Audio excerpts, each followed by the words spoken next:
여러분 안녕하십니까? 코로나19 확산세가 좀처럼 누그러들지 않으면서 4차 재확산 우려까지 커지고 있습니다. 충남 당진의 한 마을에서 함께 식사를 하거나 차를 마신 주민들이 무더기로 확진됐는데요. 확진된 주민 가운데 한 명은 김홍장 당진시장과 밀접 접촉을 한 것으로 드러나 시장이 2주간 자가격리에 들어갔습니다. 고병권 기자가 보도합니다. 충남 당진시 고대면의 한 주차장. 코로나19 확진 판정을 받은 마을 주민들이 얼굴 가리개 등을 한 채 차례대로 병원으로 가는 버스에 오릅니다. 어제 당진시 고대면의 한 마을 60대 여성이 확진 판정을 받은 뒤 이 여성의 남편과 마을 주민 7명이 추가로 확진된 겁니다. 이들은 한 마을 주민들로 보건당국은 마을 회관 등에서 함께 식사하거나 차를 마시며 감염된 것으로 파악하고 있습니다. 마을 주민 집단 감염은 행정기관에도 큰 여파를 미치고 있습니다. 확진된 주민 가운데 한 명이 정기적으로 방문한 고대면 행정복지센터는 필수 전화 응대 인력만 남긴 채 임시 폐쇄됐습니다.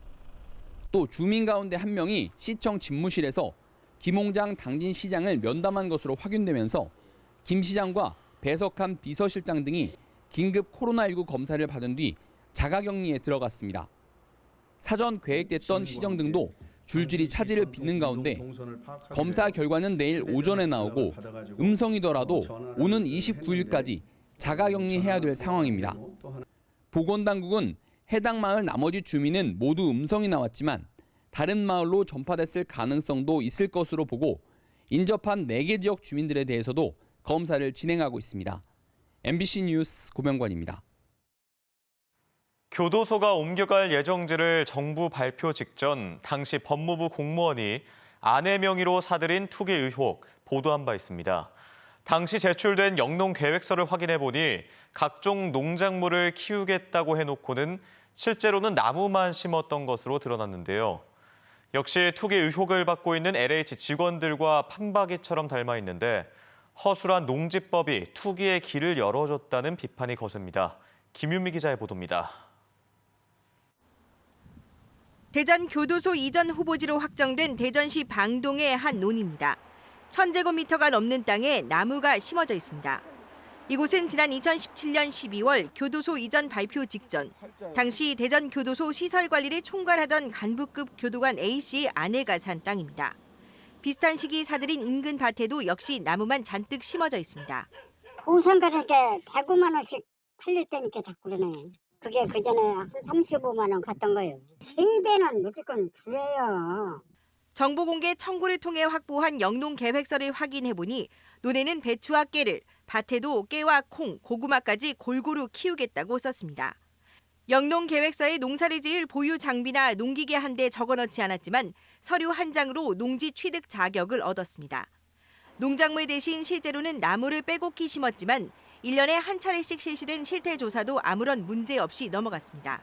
어떤 작물을 심었든 간에 처음 예를 들어서 꾀를 심는다고 했다고 다른 걸 심는다고 그렇다고 농업 경영이 아니라고 볼 수 없습니다. 현행 농지법은 농지를 투기 대상으로 금지하고 있지만 엉터리 영농계획서 한 장이면 농지와 주거지 간의 거리 제한도 없어 서울 사람이 제주도 농지도 사들이는 게 현실입니다. 그런 정보를 이용해서 하든 뭐 하든 시대 차익이 어마어마하게 일어난다 그러면은 이 근로 의욕, 뭐 농업의 의욕 막 이런 게 엄청 떨어지죠. 하고 싶은 마음 없지. 허술한 영농계획서가 투기를 부추기고 있지만 정부는 이제서야 농지 취득 절차와 사후 관리를 강화하는 대책을 마련 중입니다. MBC 뉴스 김윤입니다. 지난해 세종시의 농지를 사들이고도 불법으로 임대하거나 농사를 짓지 않은 토지주들이 대거 적발됐습니다. 세종시가 지난해 농지 1,300여 헥타르를 소유한 9,800여 명을 대상으로 이용 실태를 조사한 결과 12.1헥타르를 가진 171명이 농지를 빌려주거나 경작하지 않는 것으로 나타났습니다. 농지법은 매입한 농지를 다른 사람에게 임대하거나 경작하지 않는 행위를 금지하고 있으며 세종시에서 농지법을 위반한 토지주는 최근 3년 사이 5배 가까이 늘었습니다. 세종시에서 땅 투기 의혹이 연일 불거지는 가운데 정부 세종청사 고위 공직자도 세종시 곳곳에 땅을 소유했던 것으로 드러났습니다.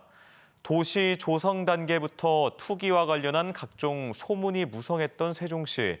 이 세종시와 의회가 투기 의혹을 자체 조사하고 있지만 벌써부터 대상과 범위에 한계가 있다는 지적이 나오고 있습니다. 이승섭 기자입니다.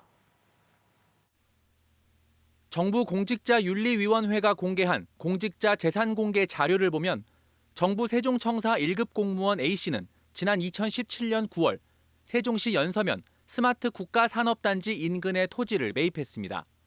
스마트 국가산단 지정 이후인 지난해 7월 매입가보다 7천만 원 비싼 값에 되팔았는데 해당 공무원은 산단 지정 사실을 몰랐다며 투기 의혹을 부인하는 것으로 알려졌습니다. 시의원의 땅 투기 의혹이 잇따라 불거진 세종시 의회도 자체 조사에 나서 모든 시의원과 일가족에게 개인정보 제공 동의를 받고 있습니다. 하지만 아직 구체적인 조사 방법과 일정, 후속 조치 계획조차 잡지 못하고 있어 생색내기에 그치는 것 아니냐는 비판이 벌써부터 나오고 있습니다. 자체 조사 외에도 시의원들이 더 적극적으로 의혹이라고 하는 것이 나온다고 했을 때는 수사에 적극적으로 협조하는 그러한 그런 자세가 필요하지 않을까 이런 생각. 세종시 연서면의 스마트 국가산업단지 예정지에 공무원 투기 의혹을 조사하는 세종시는 지금까지 토지 매입을 자진 신고한 공무원 일가족 3명을 경찰에 수사 의뢰했습니다. 세종시 부동산 투기 특별조사단은 내일 1차 조사 결과를 발표합니다. 세종시 공무원의 투기 행위가 얼마나 드러날지 조사 결과에 관심이 쏠립니다.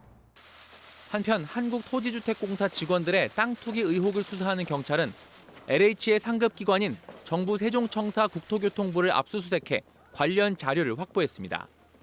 MBC 뉴스 이승섭입니다. 대전시와 함께 5개 자치구도 소속 공무원에 대한 부동산 투기 의혹 조사에 나섭니다. 허태정 대전시장은 오늘 시 주거정책심의위원회를 주재한 자리에서 5개 자치구의 부동산 투기 합동조사 건의가 있었다며 시청 공무원 4천여 명의 구청 공무원까지 대상을 확대해 의혹을 철저히 규명하겠다고 밝혔습니다. 앞서 시는 대전 5개 자치구에 자체 조사를 권고했지만 구에선 합동조사가 더 신뢰성을 담보할 수 있다며 각 구에서 한두 명 정도 직원을 파견해 시 부동산 특별조사반을 확대하는 방안을 제안했습니다. 최근 LH발 부동산 투기 의혹이 전국적인 이슈로 확산되면서 지자체들의 신규 택지 개발 사업에도 비상이 걸렸습니다. 대전시가 주거안정대책의 하나로 대덕구 조차장 부지를 신규 공공택지로 개발하겠다는 계획을 최근 내놨는데 추진 동력을 잃을 수 있다는 우려도 나오고 있습니다. 문은선 기자가 보도합니다. 정부의 2사 부동산 대책에 맞춰 대전시가 신규 공공택지로 꼽은 곳은 대덕구 조차장 부지. 29만 4천여 제곱미터에 달해 대전에서 대규모 택지 개발이 가능한 사실상 마지막 땅으로 대전시는 현재 국토교통부에 개발을 건의한 상황입니다. 많은 선로 중에서 경부, 호남선, 충북선이 3개의 선로가 많이 운행되고 있는데 이 선로는 기술적으로 충분히 안전성을 담보하고 해결할 수 있다는 것이 전문가들의 견해입니다.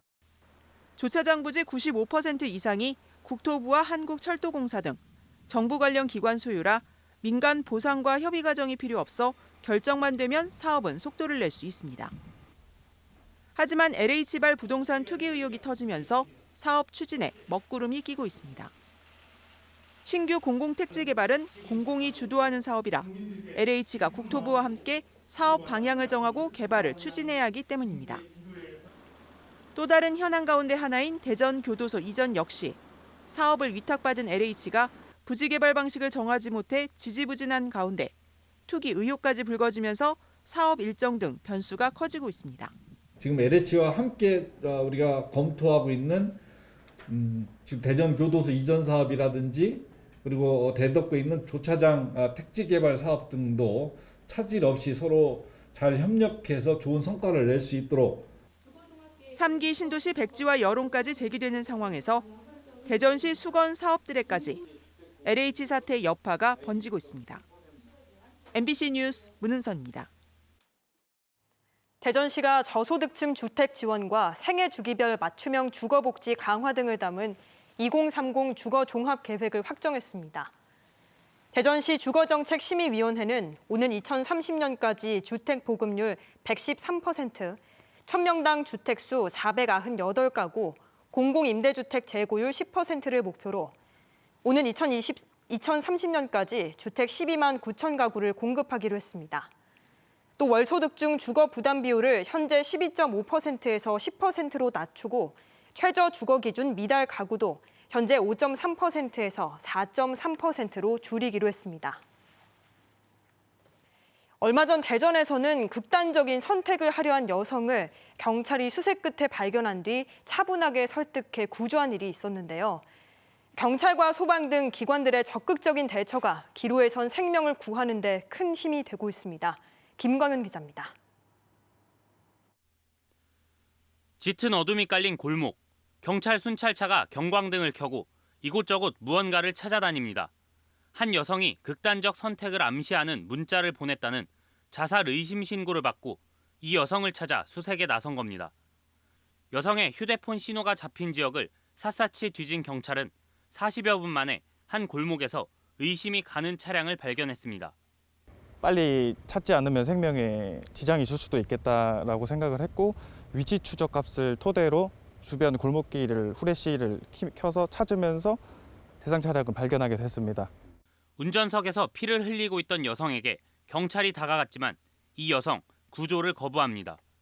경찰의 설득은 계속됐고 수분이 흐른 뒤 여성은 마침내 차량 밖으로 나왔습니다. 2차적인 자해를 가하지 않도록 진정을 시킨 다음에 부모나 형제들을 생각을 해서 이렇게 일찍 생을 마감하면 서로 상처만 입는 거 아닌가 그렇게 해가지고 설득을 한 거죠. 경찰관들은 119 구급대에 출동을 요청한 뒤 여성을 진정시키며 지구대로 이동했고 이 여성은 치료를 받은 뒤 무사히 보호자에게 인계됐습니다. 최근 경남 창원에서는 다리 위에서 극단적 선택을 하려던 20대 남성을 경찰관과 소방관이 2시간 넘게 설득한 끝에 안전하게 구조하는 일도 있었습니다. 코로나19로 인한 불안과 우울, 무기력감 등 정서적인 어려움이 가중되고 있는 요즘, 기관들의 적극적인 대처가 생사의 기로에 선 이들을 살리는 소중한 역할을 하고 있습니다. MBC 뉴스 김광현입니다. 미얀마 군부 쿠데타와 관련 국내에서도 미얀마 민주주의에 대한 지지가 잇따르는 가운데 박정현 부여군수가 기자회견을 열고 미얀마 국민에 대한 지지와 함께 지원금 전달 의사를 밝혔습니다. 박 군수는 지금의 미얀마는 1980년 광주 민주항쟁을 보는 듯하고 세계문화유산 도시인 바간의 문화유산이 군부 실탄에 훼손됐다는 뉴스에 백제 세계문화유산을 보유한 부여군의 아픔처럼 느껴졌다며 민주주의 회복을 기원하는 한편 두 도시가 문화유산 도시로 협력할 수 있길 기대한다고 말했습니다. 대전도시공사가 도로 확포장 공사에 기존보다 3배가량 비싼 포장재를 사용하기로 해 논란이 일고 있습니다. 공사 측은 도안동로 3.3km 구간에 진행하는 확포장 공사에 국내에서 유일하게 환경부 신기술 인증을 취득한 A업체 포장재를 사용했습니다. 지금까지 대전, 세종, 충남 소식이었습니다.